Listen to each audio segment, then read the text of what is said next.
नमस्कार आदाब, आप देख रहे हैं ऑन रिकॉर्ड मेरा भाईंदर। महानगर पालिका के आयुक्त संजय काटकर से उम्मीद लगाई जा रही थी कि वो एक आईएएस ऑफिसर होने के चलते महानगर पालिका में जो भ्रष्टाचार फैला हुआ है वो इस भ्रष्टाचार पर अंकुश लाएंगे, इस पर काबू पाएंगे। लेकिन भ्रष्टाचार को कम करने की बजाय अब वो खुद इस दलदल में डूबते हुए दिखाई दे रहे हैं। एक मामला कांग्रेस पार्टी के युवकों ने लाया है सामने, जिसमें पता चल रहा है कि महानगर पालिका का जो गार्डन डिपार्टमेंट है उसके तरफ से एक ठेका निकाला गया था, जिसमें जेपी इंफ्रा नामक जो बड़ा कॉम्प्लेक्स है काशी मेरा परिसर में, वहां पर उस इमारत के बिल्डर को फायदा पहुंचाने के लिए ये ठेका निकाला गया था, या वाकई में महानगर पालिका शहर को साफ सुथरा बनाना चाह रही थी। क्या था ये पूरा मामला, आइए हम जानते हैं रवि खरात से, जो कांग्रेस पार्टी के युवा प्रवक्ता है। उन्होंने क्या इस पूरे मामले पर छानबीन की है और क्या उनके सामने आए। खरात जी बताइए, ये जो आप पिछले करीब 7-8 महीने से इस एक मामले का फॉलोअप ले रहे हैं, क्या है ये पूरा मामला? सर, आपको पहले चीज बताना चाहता हूँ कि ये जो ग्रीन स्पेस तैयार करने का मैंने एक जुलाई में 2024 में मैंने एक माहिती अधिकार में से एक माहिती उपलब्ध कराई थी। उसमें मेरे को मतलब ये चीज़ पता, मेरे को स्टार्टिंग में तो ऐसा लगा था कि ये जेपी को मतलब उनका एक वर्क का हिसाब से उनको ये देखभाल करने के लिए ऐसा कुछ करने के लिए बोला रहेगा, या उनको जेपी वालों ने ये ग्रीन स्पेस तैयार किया रहेगा।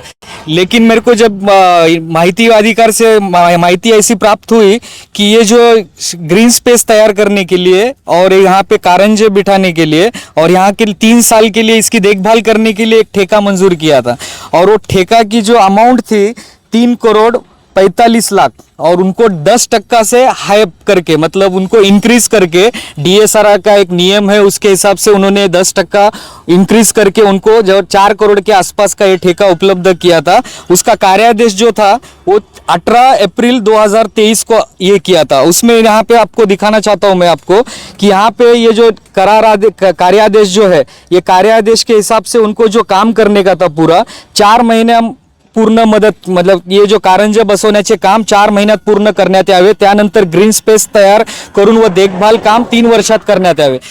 मैं ये बताना चाहता हूँ कि इन्होंने 1 साल में 3 साल का तो देखभाल के लिए उनको सब कॉन्ट्रैक्ट दिया था, उनको 4 महीने के अंदर ये कारंजे बिठाने थे। मेरे पास एक आपको मैं ये भी दिखाना चाहता हूँ कि मेरे पास है ना, आपके माहिती के हिसाब से मैं बता देता हूँ कि मेरे पास एक प्रिंट आउट है गूगल मैप लोकेशन के सहित।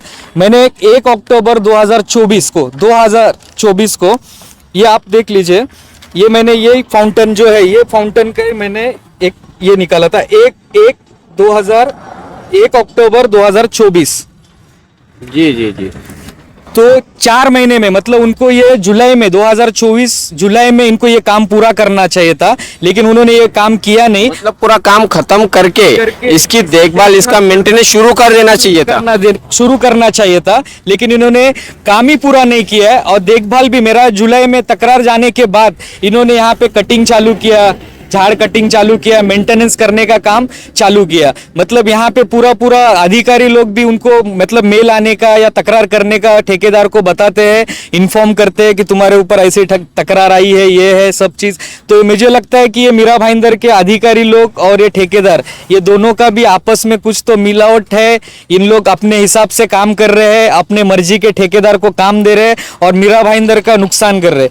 आज ही का मैं कल का आपको मीरा भाईंदर के वेबसाइट पे एक मुकने साहब का एक निवेदक ये आया, लेटर आया, टेंडर आया की कारंजांची देखभालीसाठी मार्केट बाजार भावाप्रमाणे निविदा आम्ही मागवलेला आहे 31। तो मेरा यही प्रश्न है कि आपको ये 3 साल का फिर इनको दिया है आपने देखभाल करने के लिए 3.5 करोड़ का कॉन्ट्रैक्ट, तो फिर ये वापस आप किसके लिए निकाल रहे हो?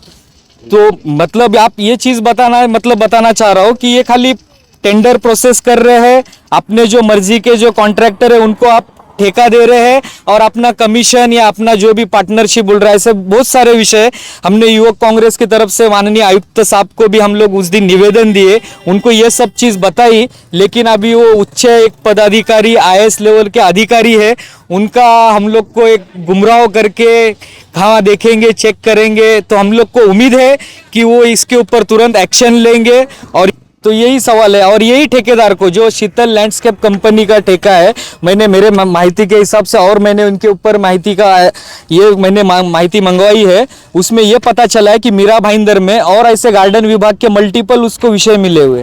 दिल्ली का जो करारनामा में नियमावली आहे उसमें 11वा नंबर का क्लॉज आहे, तर आमची स्पष्ट त्याच मुद्द्याला शेवटपर्यंत मागणी राहील की त्या उल्लंघन जे क्लॉजचं झालेलं आहे ते आम्हाला तुमच्या माध्यमातून, ऑन रेकॉर्डच्या माध्यमातून आमची विनंती राहील की याच्यावरती माननीय आयुक्तांनी, गार्डन डिपार्टमेंटनी दखल घ्यावी व आमच्यावरती जे आम्ही तक्रार केली त्याची ही योग्य दखल झाली पाहिजे। देखिए, हाल ऐसा है कि पिछले जो आयुक्त थे उनसे हम लोग हार चुके थे। मतलब कांग्रेस पार्टी ने इतने आंदोलन करने के बाद उन्होंने जब जवाब देना बंद किया तो हमने भी उनके पास जाना छोड़ दिया। लेकिन उसके बाद जब एक आईएएस लेवल के अधिकारी है तो उनसे एक उम्मीद हमारी जाग गई थी। लेकिन एक पिछले कुछ दिनों में हम लोग जो देख रहे हैं मीरा भाईंदर में, आओ जाओ घर तुम्हारे, जो करना है करो, ऐसा एक कॉन्ट्रैक्टर के लिए शहर बन चुका है। रास्ता, कंक्रीट का रास्ता जो 2023 में खत्म होना चाहिए था उसका 2025 में काम चालू है। ये जो ग्रीन स्पेस तैयार किया गया है वो इसके लिए कि हवा का गुणवत्ता जो इंडेक्स रहता है, हवा का इंडेक्स है, वो सुधारने के लिए काम किया जाता है। लेकिन आप हमारे पीछे देखोगे तो ये जो पीछे झाड़ है उसके ऊपर ही धूल बैठी हुई है।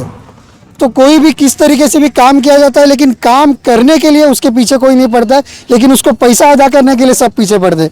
तो कहीं ना कहीं से ये लगता है कि जो बाहर का कॉन्ट्रैक्टर इस शहर में आता है, कमाता है, अधिकारी उसको कुछ नहीं बोलते, उनका बिल निकाल के देते, लेकिन शहर के आदमी को क्या चाहिए, बड़े बड़े इवेंट करने हैं वो उनको करना है, लेकिन शहर के आदमी को क्या चाहिए उसके ऊपर इनका ध्यान नहीं है। जब तक मोदी जी आए हैं तब से पब्लिसिटी का दौर ही तो चल रहा है। सिर्फ प्रचार करो, बैनरबाजी करो, हमारे फोटो सोशल मीडिया पे वायरल करो और इसी तरीके से अपनी पहचान बनाओ। हमारे आईएएस अधिकारी भी शायद उन्हीं के नक्शे कदम पे चलने की कोशिश कर रहे हैं कि जहाँ जाएंगे वहाँ अपना कैमरामैन, फोटोग्राफर साथ में लेके जाएंगे, 4 फोटो खिंचवा लेंगे और सब शहर के अंदर अच्छा बढ़िया चल रहा है, ये माहौल क्रिएट करने की कोशिश की जाती है। यहाँ पर ऐसा लगता है कि शहर के अंदर अधिकारी जो है वो नेताओं के पास गिरवी हो रखे हैं।